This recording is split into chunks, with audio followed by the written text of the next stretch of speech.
بسم الله الرحمن الرحيم السلام عليكم ورحمة الله تعالى وبركاته كسو داودا وذي channelka Iftin Production waxaynu maanta ka hadli doonaa oo aynu isla gorfayn doonaa barnaamij ku saabsan baraha bulshada iyo saameyntiisa balse ka hor daawada inta aynan gudagelin mowduuceena fadlan subscribe saar haddii aad channelka ku cusub tahay kabacdina kambaleelka furo si ay kuu soo gaaraan barnaamijyada cusub ee xiisaha leh ee aanu idiin soo gudbin doonaa. Baraha bulshada ama social media waa adeeg ay suura gelisay tiknoolajiyadda mintan jirta. Waxa uu leeyahay laba dhinac oo kala ah mid tan iyo mid siloon. Kolbana kaadu isticmaasho ayuunbaad maxsuul ka helaysaa. Sida caamka ah way yartahay inta baraha bulshada dhinaciisa san u adeegsataa. laakiin badanaaba waxay dadku u adeegsadaan dhinaca siloon ee waqti lumiska ah. Haddaba waxaynu barnaamijkeennan kaga hadli doonaa saameynaha kala duwan ee baraha bulshadu ku leeyahay dadka iyo welibana propagandada. Ka hor inta aynan sii dhexgelin barnaamijkeenna, aynu isla eegno dadyowga kala duwan ee adduunka guudkiisa ku nool.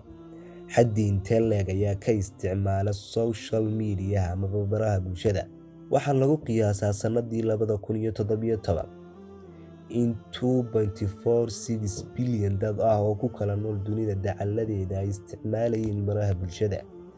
Waxaa xusid mudan in xaddiga dad ee isticmaala social media uu sanadkan dhamaadka ku sii siqaya ee 2019 ay siyaadeen xaddi dhan 12%. Sidoo kale waxaa la saadaaliyaa in sanadda 2020 ay noqon doonaan tirada dad ee isticmaasha baraha bulshada 3.1 bilyan guud ahaan adduunka korkiisa.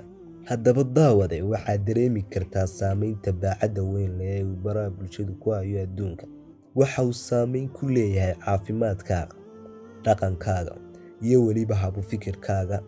Waxaa ka mid ah dhibaatooyinka caafimaad darro ee uu sababo baraha bulshadu: hurdo la'aan iyo indho xanuun. Sidoo kale waxa uu kugu sababi karaa stress amaba isku buuq. Waa haddii aad isku mashquuliso doodaha iyo waxyaabaha bilaa micno ah ee laga dhexeli karo gudihiisa, iyo haddii aad isticmaasho saacado dhaadheer. Waxa uu saameeyaa xasuustaada, oo waxay daraasadaha qaar sheegeen inuu baraha bulshadu yareeyo oo uu hoos u dhigo xasuusta maskaxda. Waxa uu saameeyaa dhaqankaaga. Sidee ayaa uu u saameeyaa? Waxa xusid mudan in qofka 95% ay saameynta ugu badani kaga timaado deegaanka ku hareeraysan, maadaama oo uu baraha bulshadu ka mid yahay waxyaabaha ugu badan ee ku hareeraysan qofka. Ma saameyn karaa dhaqankiisa? Waxaan u malaynayaa inaad yaqiinsatay daawada jawaabta saxda ah. Saameynta ugu baahan ee uu baraha bulshadu ku leeyahay dadka waa in uu saameeyo habfikirkooda. oo waxa uu qofku maalintiiba ka dheehan karaa baraha bulshada dhexdiisa kumanaan fikir oo kala jaad ah, kuwaasoo jahwareer ku keeni kara habfikirkiisa. Haddii aynu intaas kaga imanno saameynta kala duwan ee uu baraha bulshadu ku leeyahay nafaheenna, aynu isla eegno propagandada, gaar ahaan propagandada baraha bulshada. Waxaynu aragnaa maalin kasta kumanaan qoraal, sawirro iyo muuqaallo kuwaasoo propagando badan. Ka Soomaali ahaan waxaynu nahay dadyowga ugu badan ee isla dhex mushaaca muuqaallo aan nacfi lahayn oo keliya laga yaabo qof in uu iska soo duubay. Laga yaabaa inuu qofkani lacag ka faa'iidayo daawashadaada daawade iyo share garayntaada, balse adigu ma isweydiisaa maxaad ka faa'iidaa qofkan daawade? Waxaynu gabnay mas'uuliyaddiina saarnayd. Waxaynu ilownay oo aynu ka marin habaabnay dhabbadii nolosha ee waaqica ahayd. Waxaynu nolosheenii iyo cimrigeennii qiimaha badnaa ku bixinay waxaan nacfi noo lahayn if iyo aakhiraba.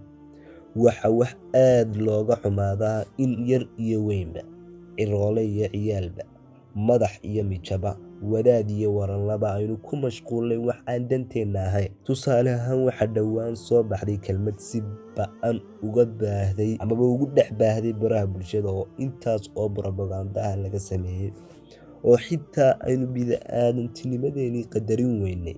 Waxaanay kelmaddu ahayd ila meerayso Soomaaliyey.